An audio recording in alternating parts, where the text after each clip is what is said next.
Hi, I am Antoine Lyard. I'm the mountain bike product manager here at BMC. Today we're going to talk about the whole new Fourstroke cross-country racing mountain bike. La première impression que j'ai eue en montant dessus, c'est je me suis dit wow, le vélo il est vraiment nerveux, très rigide. Dès qu'on se met en danseuse, le vélo il répond tout de suite. Et puis après en descente, le fait que l'angle de fourche soit un peu plus ouvert, on est vraiment très à l'aise dès que ça rentre dans le technique. Et puis le vélo reste vraiment dynamique. Donc non, c'est top.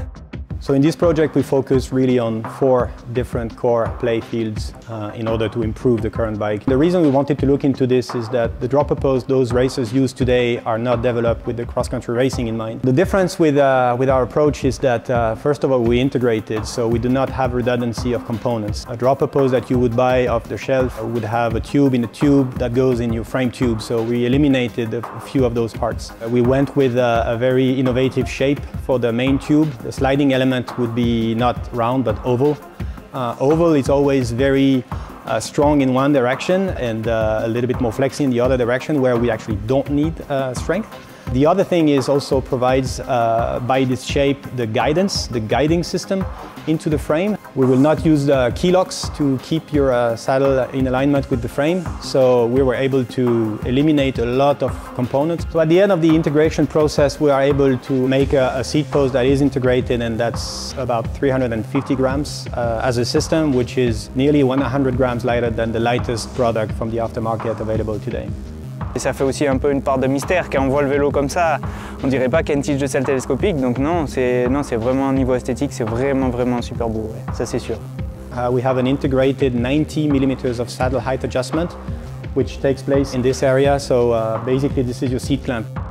Yeah, we call the dropper post RAD as an acronym for Racing Application Dropper. Some other things we observed is, together with the dropper post, was to create a bike that has a geometry that allows the rider to attack in the descents rather than just save energy. Cross-country has evolved into a way that there is no rest during the whole race. So you would have to attack in the climbs, of course, but you also have to keep speed in the descents.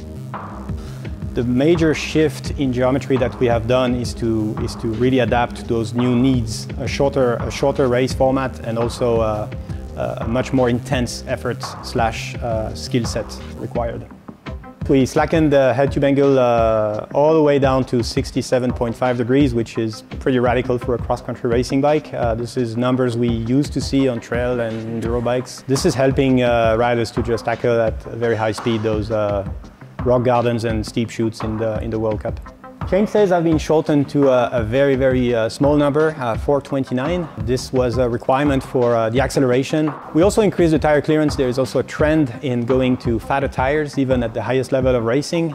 So we decided to increase the tire clearance up to a 58 millimeter tire width, measured. The connection between the rear triangle and the BB or the front triangle and the stiffness of the whole assembly is key to the power transfer. So the athlete can put every watt and turn it into raw speed.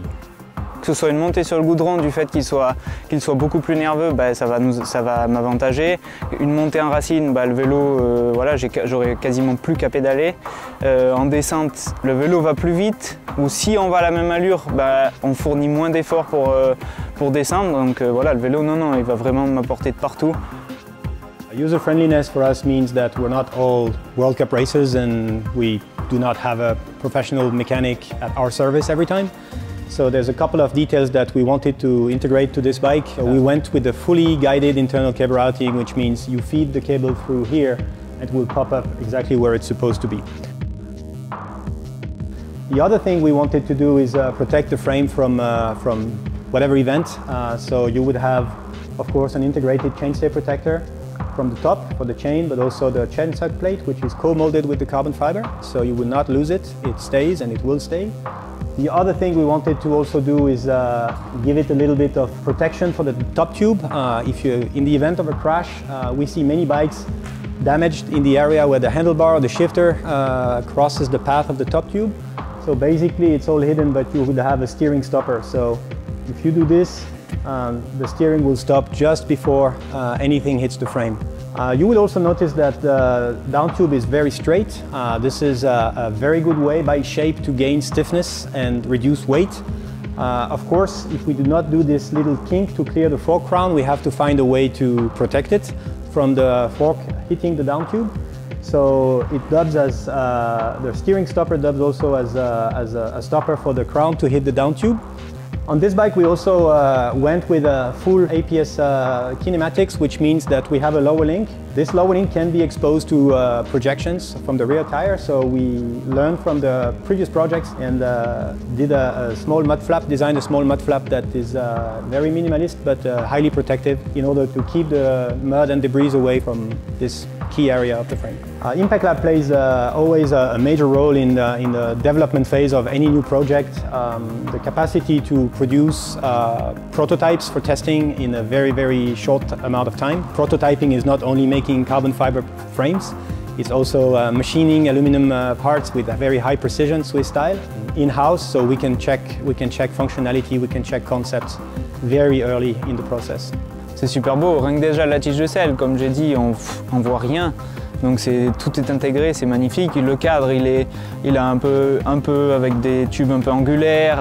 Non, c'est vraiment comment dire, un design un peu futuriste, un peu. Donc non, moi ça me plaît vraiment beaucoup, ouais. New Fourstroke will be available in 3 different builds plus 1 frame set, which you can see here. This will be available at your local BMC retailer. Please do not hesitate to visit your BMC retailer, visit bmcswitzerland.com or directly contact us through social media. Thank you, bye.